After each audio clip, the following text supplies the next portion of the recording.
morning and welcome to Thursday morning's edition of Good Morning Sri Lanka. You're here with me, Amaya, and of course it is the Vesak Full Moon Poya Day. So wishing all of you a peaceful Vesak along with your friends and family, and may the teachings of the Lord Buddha guide your life and lead you to a more fulfilling and a more satisfying life, one that's meaningful to everyone around you.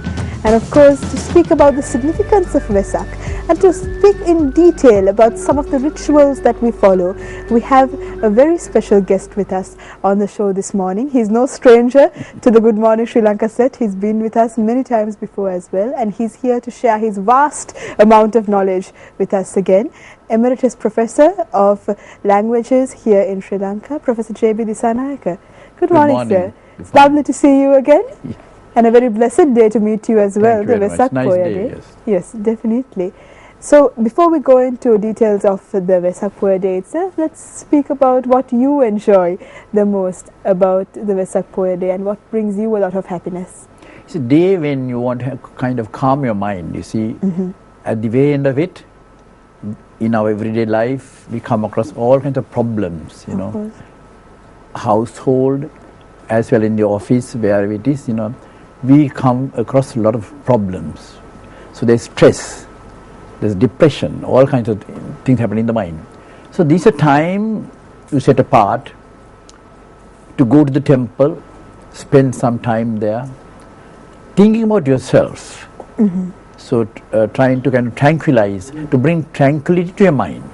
So I think, but that's not the only purpose. Where culturally, many things happen on this day. But taking all into consideration, Vesak is a kind of turning point in your life. In your, say, the 365 days of the year, here is a day, or a couple of days, I think we have 2 holidays given by the government, to spend one day spiritually, the second day culturally, for the cultural, you know, interest. So, as a young man, I remember observing SIL, but of late I haven't taken to that. But you don't have to go, for me, on a Vesak day, you don't have to go to temple to observe any of this. You can do it at home. It's a matter of the mind. It's not the wearing a white dress with a shawl around your neck or, you know, sitting on the floor does not necessarily mean that you are spiritually making an advance. It can be done even at home. So what I do, I spend some more time on a Vesak day, on the 2 days, reading, meditating, and that kind of thing, you see. So although I don't observe it as such, I find other ways of bringing tranquility to my mind. Definitely, and that's what Vesak is all about. It's a very tranquil time of the year as well, and not just for Buddhists but for anyone who lives in Sri Lanka. It's a festival of light, it's a festival of music. It brings a lot of peace into our lives and a lot of generosity as well. You find that the concept of dana comes into play during the Vesak season, and we have many dansal that occur, various types that occur on the streets of Colombo. But what's the significance of these? Well, there are 3 things called Dana, Shila and Bhavana. The 3 most important things for the well-being of your life. So on the very first day of Vesak, you are kind of encouraged to go to temple to take part in these 3 aspects of life. Dana is giving. Well, you know, giving means not really, you know, it means giving up things. When you give something to somebody else, the whole idea behind it that you are giving up something for which you have a bond. So in Buddhism, dana does not simply mean giving something to somebody. Of course, that does bring merit. But in Buddhism, it's much more than that. You give something after giving up your ties, your bondage with the thing. I see. So that's what you have to do. Now, in your life, you get attached to various things: people, your family, your children, your possessions. That's attachment. So Buddhism encourages you to give up all these attachments so that you become free. So giving really means getting rid of your attachments in a real sense. I see. So just giving, say, if there's on a Vesak day, you can prepare lunch packets and give it to people on the road who are deserving, who are in need of food. That brings you some kind of merit. But if you can sacrifice your own packet of lunch, that's you're going beyond the point. I see. There's a lot of food, then you give it. So without any, you just give something. But if you can make a sacrifice, you give your own packet of lunch for somebody else, you are giving up your attachment to your own food. You are depriving yourself of a nice, tasty lunch. Rice and curry, yes. So I think what you should do, try to do on this day, is to get kind of start giving up your attachments one by one. That's called really dana. So now, of course, we have is a kind of special cultural program here called Dansal, where your alms halls. I think we must be the only country in the world where this practice is practiced. Having halls where food is prepared with contributions from everybody around, and people get together, men and women get together, prepare food and give it to people who are in need of food. That's a nice thing. You are feeding somebody. Of course. And this must be the only country where this kind of custom is followed. Then of course, Shila is disciplining yourself. So when you go to temple, what happens is, you on other days you can walk around and you shout and do all kinds of things. But here you are made to discipline your body. Shila means the discipline, and discipline of your body, of your mind, everything. And bhavana means more with the mind. You concentrate. Yes. So all kinds of thoughts arise in your mind, of good ones, bad ones. So on this day you kind of sit quietly, either at the temple or at home, and try to bring tranquility to your mind. Understand what's happening, because the mind is the most difficult thing to understand. But what is necessary for you to understand what's happening in the mind. All kinds of what you call desires are there. All kinds of craving takes place here. So you must try to get rid of them little by little. So Dana, Shila and Bhavana are three most important things you have to practice, especially on the first day of the Vesak. On the second day, of course, you can go out into the open and enjoy the cultural, the festivity of it.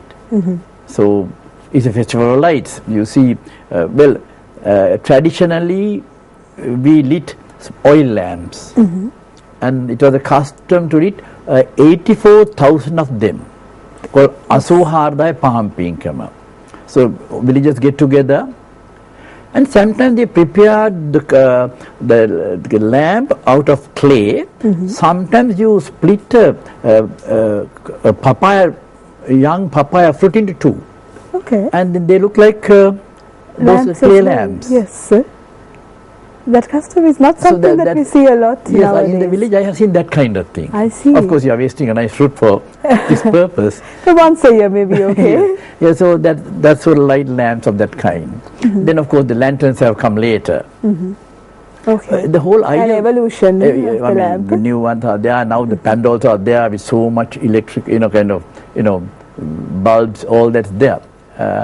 But the whole idea from my point of view, the idea of constructing or building a lantern was a way to get your members of family together, because a lantern can't be built by a single person. If you ever try to do one, you can't do it. You need the help of others. There's so much involved. Or the lantern is very simple. It has to be done by many people together. So especially the elders encourage children to do that. They bring whatever is necessary, and the children get together, cut those little pieces into the paper, then putting them together. So it ultimately, that's what for me, building or constructing a lantern at home ensures that there is share going on with the children. That's their love, they're working together. That is what is important. And when all that is finished, and when you see a candle inside, in the evening, you feel get so much pleasure. Something we have done. Unfortunately, this is this is not happening anymore. What they do is parents buy lanterns from somewhere, bring it home, and have it around a bulb, and put the switch on, and that's it. So that the whole idea of children sharing love, sharing work, is not there. So just lighting a lamp, turning on a bulb inside a lantern doesn't say much. Of course, it shows others that there's a Buddhist in this house. If I have a lantern in my house, so people on the road realizes that in this house is a Buddhist. Other than that, it doesn't bring much happiness to the people at home. No purpose is really served. Well, bigger purpose. Not much. It serves a purpose, but not much. You see. Yes. But for my idea, the children getting together is the most important thing. Sharing thing. In Buddhism, one of the most important is sharing things, not doing things. In fact, the only thing you can do by yourself all alone is attain Nibbana. You can't share it. Okay. You attain Nibbana yourself, I attain Nibbana myself. So the only thing a person can do by himself or oneself is attaining enlightenment. This is a very individual matter. Okay. It's your mind and your attainment of enlightenment. But everything else has to be shared. Nothing can be done by yourself. So if in the village, say building a pandal, for example, torana, you can't be done by one person. It is the work of many people who will construct the structure, the pandal, of course, who will paint them, the Jataka stories. There will be people who will tell them what are the episodes involved in this matter. Then there will be a little literature in it. Sometimes the caption is in poetry. Then someone has to write the caption. The captions. So the electricians have to be there to see that the lights flicker in nice ways, different colors. Yes. So the pandal is the work of many. Similarly, the dansala is the work of many. One person can't give dansala. Of course. A lot of people must get together by making contributions, then cooking the food, all kinds of food, and serving it, washing, all involves, many people. So, and if it's a carols, for example, usually a lot of young men and women get together and go from house to house singing Buddhist songs. So this encourages, again, a matter of sharing. Like carols, it's not one person singing the song. Yes. A whole group of people, young people, usually school children get together. So even others do sometimes, and really young, maybe teachers and others will get together to sing all this time. That's a nice one. Then take drama. Occasionally, young people get together and stage a play.